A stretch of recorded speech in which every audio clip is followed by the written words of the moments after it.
I don't know exactly when my father started hating me. Early on, I like to think he didn't. I have so many old photographs of us fishing together, playing together, laughing together. There I am, beaming at the camera, and there he is, looking down fondly at me, his only child. In some photos, he has his arm around me. In others, he has my hand in his. But then, at some point, things changed. I've spent a long time trying to figure out why. What did I do wrong? What could a child possibly do to turn her father into an enemy? I ask myself this every time he flogged me with the buckle end of his belt. And I ask myself again when Mum warned me never to be alone with him.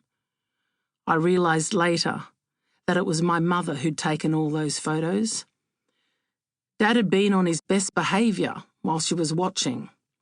But as I grew older, those happy childhood days of fun and love and innocence gradually darkened into nights of fear and despair. My father almost destroyed my life. Almost. My family was pretty average, no different than anyone else's. I was born the 3rd of July, 1946, at the Wagga Wagga Base Hospital, in what is the largest inland city in New South Wales, halfway between Sydney and Melbourne, about 450 kilometres from each.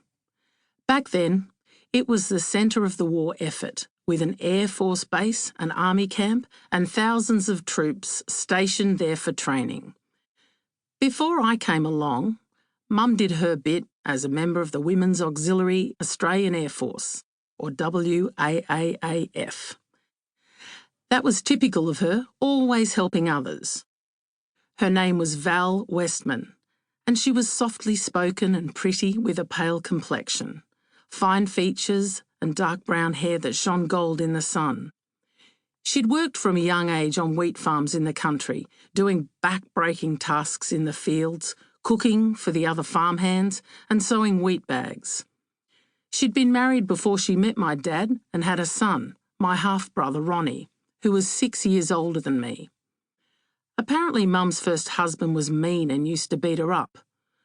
One of my uncles told me that he'd once seen him dragging her along the floor by a hair. I was horrified at the thought of anyone doing such terrible things to my beautiful mother, but she never mentioned it. I think she wanted to do everything she could to shield me from the ugly side of life.